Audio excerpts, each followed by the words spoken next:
Imagina a un joven oficial que, en medio de las trincheras marroquíes, asciende a comandante supremo y mantiene a España bajo su control durante casi 4 décadas. Ese es Francisco Franco, y en los próximos minutos verás cómo un solo hombre remodeló instituciones, silenció a los opositores y reescribió la identidad de todo un país. En este video desmenuzamos su trayectoria, desde su infancia naval en el Ferrol hasta el momento en que el generalísimo se convirtió en símbolo de poder absoluto, pasando por conspiraciones, estrategias militares y la influencia de la Iglesia. Al comprender estos bastidores, ganarás herramientas para reconocer los engranajes del autoritarismo, proteger tus propias decisiones y mirar el presente con una mirada mucho más crítica. Ahora responde rápido. ¿Sabrías identificar cuándo la promesa de orden encubre la pérdida de libertad? ¿Hasta dónde puede llegar alguien para mantener el control? ¿Y hasta dónde llegarías tú para defenderlo? Quédate conmigo y descúbrelo. Francisco Franco Bahamonde nació el 4 de diciembre de 1892 en la ciudad portuaria de El Ferrol, en Galicia, una región históricamente marcada por la tradición naval. Su familia pertenecía a la élite local, con generaciones ligadas a la marina, lo que influiría profundamente en el inicio de su trayectoria. El ambiente de El Ferrol, moldeado por la disciplina militar y el orgullo patriótico, ofreció los primeros elementos de su formación autoritaria. La relación de Franco con su padre, Nicolás Franco Salgado Araujo, fue distante y conflictiva. Oficial de la Marina con ideas liberales y una vida desordenada, Nicolás abandonó a la familia cuando Francisco aún era un adolescente. En contraste, su madre, Pilar Bahamonde, era profundamente católica, conservadora y devota de la disciplina, moldeando el carácter religioso y austero de su hijo. Ese contraste entre el abandono paterno y el rigor materno forjó en Franco una personalidad cerrada, rígida y orientada por valores tradicionales. A pesar de la tradición naval familiar, Franco se vio obligado a abandonar la carrera marítima debido a la reducción de plazas en las academias navales tras la crisis del Imperio Español. Sin opciones en el sector naval, ingresó a los 14 años en la Academia de Infantería de Toledo, abrazando con fervor la vida terrestre y marcial. El cambio, lejos de ser un revés, resultó ser un camino natural para su vocación autoritaria y estratégica. En la Academia de Toledo, Franco se destacó por su disciplina extrema, su conducta ejemplar y su notable resistencia física. Su comportamiento reservado, casi ascético, llamó la atención de sus superiores, que pronto percibieron su potencial para el mando. Se graduó con solo 17 años, un logro poco común en la época, y fue asignado a misiones que exigían tenacidad y sangre fría.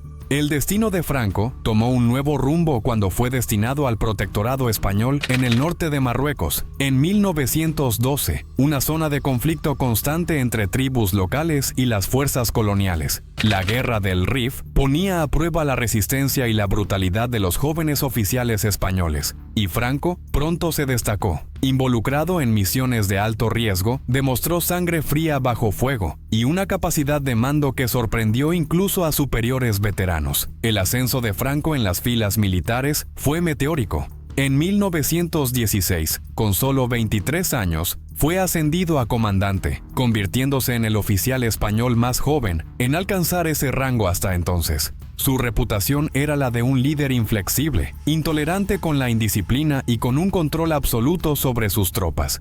En un ejército moralmente debilitado, su rigidez era vista como una virtud. Sus acciones en Marruecos no solo consolidaron su prestigio entre los oficiales, sino que también le ofrecieron respaldo político, ya que las campañas coloniales eran exaltadas como símbolo de honor nacional. Durante una ofensiva en 1916, Franco resultó gravemente herido por un disparo en el bajo vientre, una herida que casi le costó la vida. El episodio lo obligó a regresar a España para una larga recuperación, durante la cual su imagen fue aún más mitificada. Muchos interpretaron su supervivencia como una señal del destino, reforzando la aura de invulnerabilidad que lo rodeaba. A pesar del dolor físico y las secuelas, su mente permaneció enfocada en la carrera militar.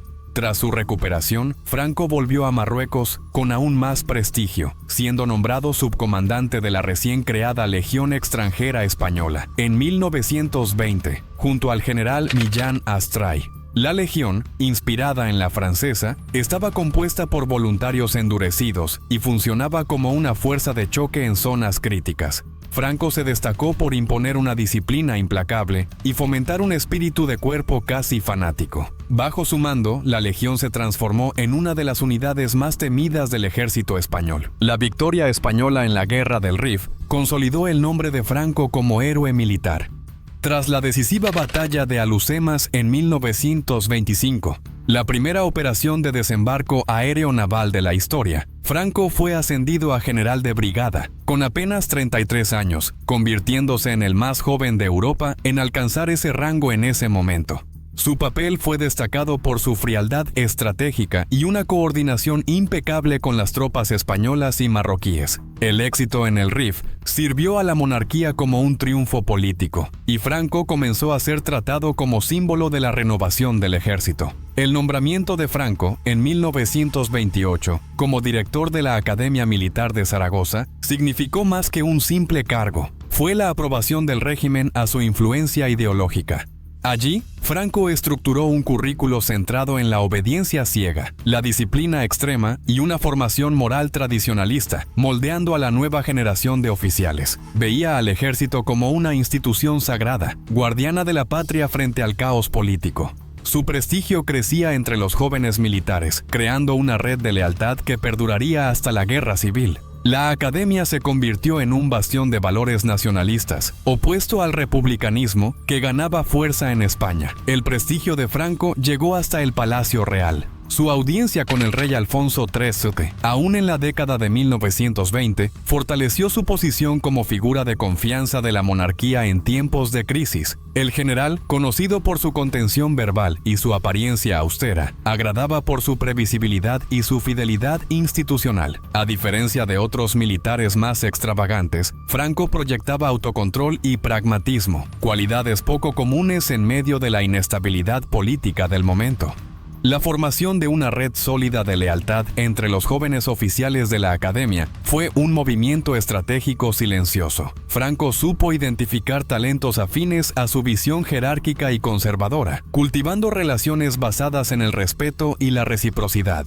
En 1931, la abdicación del rey Alfonso XIII marcó el fin de la monarquía y el inicio de la Segunda República Española, un régimen democrático y laico que proponía amplias reformas sociales y políticas. Para los sectores conservadores y militares, sin embargo, representaba una amenaza al orden tradicional. Franco, aunque inicialmente discreto, observaba con escepticismo la efervescencia republicana, especialmente la reducción de la influencia militar en el Estado. La nueva constitución atacaba pilares que él consideraba sagrados: el catolicismo, la unidad nacional y la autoridad del ejército. Con el cierre de la Academia Militar de Zaragoza por parte del gobierno republicano, Franco perdió su base de influencia institucional y fue trasladado a puestos administrativos con menor protagonismo.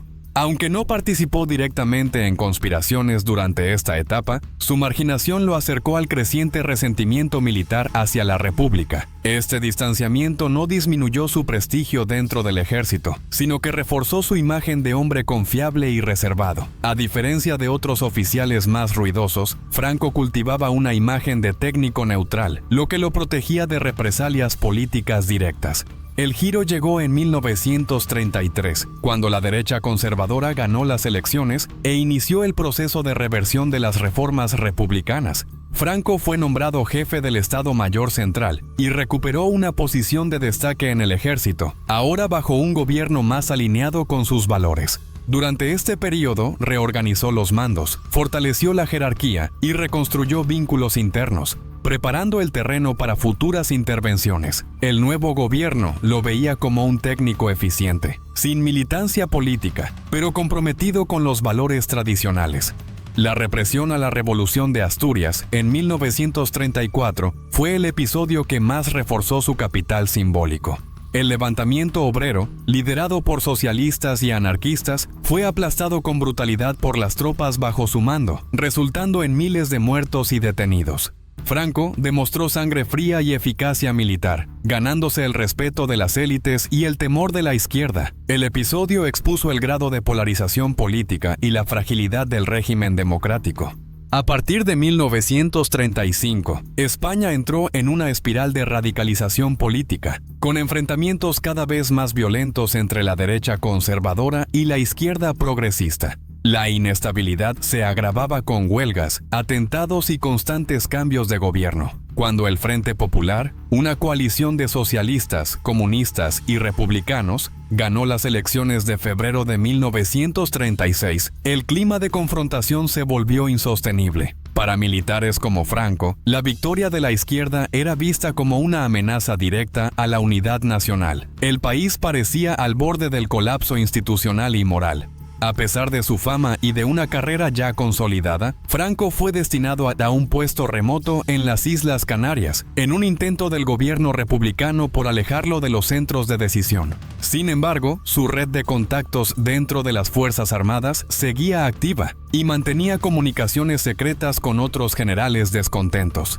El nombramiento fue interpretado por muchos como una maniobra para neutralizarlo, pero tuvo el efecto contrario. Le permitió observar los acontecimientos con discreción y preparar su movimiento. Al mismo tiempo, sectores civiles conservadores comenzaron a conspirar junto a los militares. La tensión aumentaba día tras día. La conspiración contra la República fue articulada por sectores del ejército, la iglesia, la aristocracia y la burguesía, temerosos de una revolución social. Aunque inicialmente reticente, Franco se unió al plan golpista solo cuando recibió garantías de que contaría con apoyo externo y suficiente respaldo militar interno. Su cautela estratégica fue vista por algunos como señal de debilidad, pero terminó revelando una astucia política. Cuando el general Sanjurjo, líder simbólico de la conspiración, murió en un accidente aéreo, Franco emergió como la figura de consenso entre los golpistas. Había calculado con precisión el momento de actuar.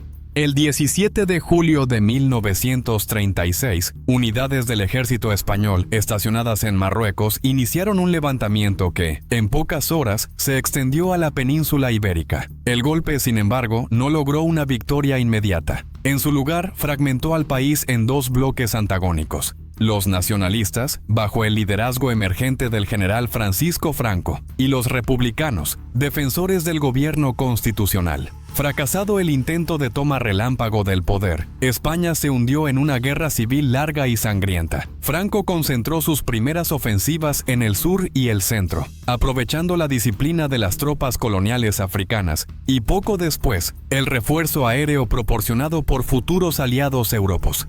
Mientras las líneas nacionalistas avanzaban de manera metódica e implacable, con bombardeos sobre zonas civiles y ejecuciones sumarias, las milicias republicanas luchaban por coordinar fuerzas heterogéneas y divididas ideológicamente. Rápidamente, el conflicto adquirió una dimensión internacional. La Alemania nazi y la Italia fascista enviaron aviones, tanques y asesores militares a los nacionalistas, convirtiendo a España en un laboratorio para tácticas que luego se usarían en la Segunda Guerra Mundial. Del otro lado, la Unión Soviética envió armas y asesores, mientras voluntarios de las brigadas internacionales reforzaban las filas republicanas. Esta convergencia de potencias rivales transformó la Guerra Civil Española en el epicentro de una disputa ideológica global entre el fascismo y el comunismo. El punto culminante simbólico de esta brutalidad extranjera ocurrió el 26 de abril de 1937, cuando la Legión Cóndor alemana devastó la ciudad vasca de Guernica. El ataque, llevado a cabo por orden de los nacionalistas, destruyó gran parte del centro urbano y mató a cientos de civiles, indignando a la opinión pública internacional. La tragedia inspiró a Pablo Picasso a pintar Guernica, obra maestra que inmortalizó el sufrimiento humano y convirtió el episodio en un ícono de la barbarie moderna. En octubre de 1936, pocos meses después del inicio de la guerra, Francisco Franco fue proclamado generalísimo de las Fuerzas Armadas y jefe del recién formado gobierno nacionalista. Entre falangistas, monárquicos y otros sectores conservadores, impuso una rígida centralización del mando, disolvió juntas rivales, repartió cargos clave entre aliados leales y se convirtió en el único rostro visible de la cruzada contra la República.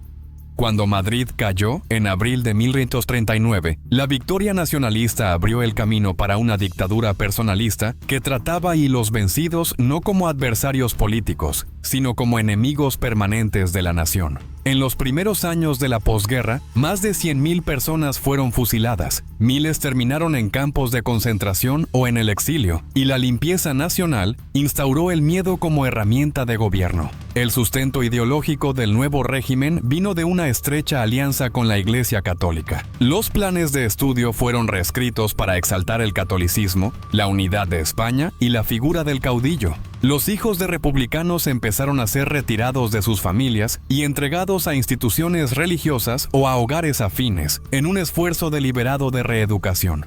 Al mismo tiempo, Franco intentó borrar las identidades regionales. El catalán, el euskera y el gallego fueron prohibidos en las escuelas, la radio y la prensa, los símbolos locales suprimidos. Esta represión alimentó resistencias clandestinas que, en el País Vasco, culminarían con la creación de ETA, Euskadi Ta, Askatasuna, a finales de los años 50. Aunque diplomáticamente aislado después de 1945, el caudillo se mantuvo en el poder gracias al control absoluto de las instituciones, a la ausencia de una oposición interna organizada y a un culto a la personalidad omnipresente. Sus retratos dominaban oficinas públicas, iglesias y aulas, proyectándolo como padre de la patria y bastión de la civilización occidental. Cuando estalló la Segunda Guerra Mundial en 1939, Franco optó por una posición ambigua. Declaró a España como no beligerante, manteniendo relaciones cordiales con el Eje, pero sin participar directamente en el conflicto. La destrucción causada por la guerra civil y el aislamiento internacional habían dejado al país económicamente debilitado, sin capacidad para sostener un esfuerzo militar. Aún así, el régimen simpatizaba abiertamente con Hitler y Mussolini, quienes habían apoyado a Franco durante su ascenso al poder. En octubre de 1940, Franco se reunió con Adolf Hitler en Hendaya, en la frontera franco-española. El encuentro reveló los límites de la colaboración. Aunque Hitler presionó para que España entrara en la guerra, Franco impuso condiciones imposibles, como el suministro de alimentos, armamento y colonias africanas.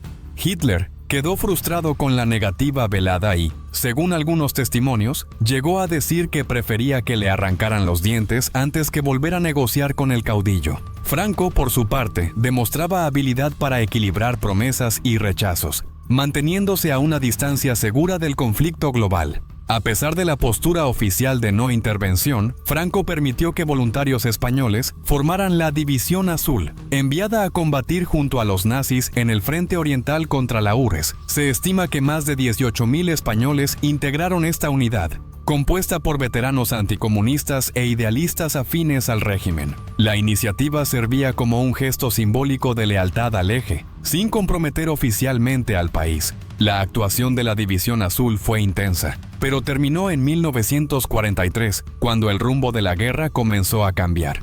Franco percibió el debilitamiento del nazismo y empezó a adoptar un discurso más moderado. Con la derrota del Eje, España quedó diplomáticamente aislada, fue excluida de la ONU, sufrió sanciones económicas y muchos países retiraron a sus embajadores. El régimen sobrevivió gracias al control interno y al creciente anticomunismo de la Guerra Fría.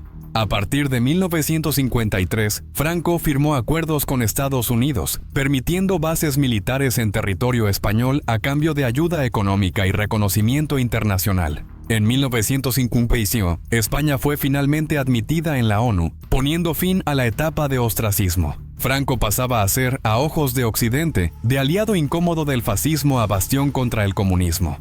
A partir de la década de 1950, el régimen franquista comenzó a relajar gradualmente los mecanismos de represión, especialmente en áreas culturales y sociales que no representaban una amenaza directa para el poder central. Sin embargo, esta flexibilización fue estratégica y limitada. Buscaba atraer inversiones extranjeras y mejorar la imagen internacional de España. Paralelamente, el gobierno dio espacio a tecnócratas del Opus Dei, quienes impulsaron una agenda económica liberal y modernizadora. Entre 1959 y 1973, España vivió un ciclo acelerado de crecimiento económico conocido como el Milagro Español. El PIB creció a tasas superiores al 7% anual, impulsado por la industrialización, la inversión extranjera y el turismo masivo. Surgieron nuevos sectores, como la industria automotriz y la construcción, que transformaron profundamente la estructura socioeconómica socioeconómica del país. Ciudades medianas se convirtieron en polos urbanos y la migración del campo a los centros urbanos alcanzó niveles históricos. Por primera vez, amplios sectores de la población accedieron al consumo moderno. El turismo tuvo un papel crucial en este nuevo modelo. Millones de europeos occidentales buscaban sol y playas españolas, trayendo divisas que sostenían la balanza de pagos. El régimen, que antes promovía una austeridad moral estricta, comenzó a tolerar una apertura superficial para captar esos recursos. Las zonas costeras se transformaron en vitrinas del progreso, en marcado contraste con el atraso persistente del interior del país. Anticipándose al final de su vida y buscando preservar el régimen, Franco nombró en 1969 al príncipe Juan Carlos de Borbón como su sucesor, reinstaurando simbólicamente la monarquía. La elección ignoraba al padre de Juan Carlos, legítimo heredero al trono, y fue interpretada como una forma de asegurar la continuidad bajo control franquista. El joven príncipe fue educado bajo la tutela directa del régimen, jurando lealtad al movimiento nacional. Sin embargo, esta estrategia de control resultó arriesgada. Franco confiaba en la lealtad personal, sin prever que Juan Carlos tomaría un rumbo distinto tras su muerte. En sus últimos años, Franco enfrentó un progresivo deterioro de salud, agravado por parkinsonismo y múltiples complicaciones. Aún debilitado, se mantuvo en el cargo hasta su muerte, el 20 de noviembre de 1975 en Madrid. Su fallecimiento fue recibido con alivio por parte de la población, pero también con incertidumbre sobre el futuro. La maquinaria franquista se preparaba para una transición conservadora, pero el contexto histórico ya presionaba por cambios más profundos. El momento exigía decisiones rápidas, y Juan Carlos sorprendió al adoptar un camino opuesto al esperado. En 1977, se celebraron las primeras elecciones libres desde la Segunda República, marcando oficialmente el inicio de la transición democrática. Al año siguiente, la nueva Constitución estableció la monarquía parlamentaria como forma de gobierno, con una amplia aceptación popular. El Pacto del Olvido, articulado entre distintas fuerzas políticas, evitó juicios sobre los crímenes del franquismo a cambio de estabilidad. Francisco Franco, dictador implacable o guardián estratégico de la estabilidad española. La España del siglo XXI aún lidia con los fantasmas del franquismo.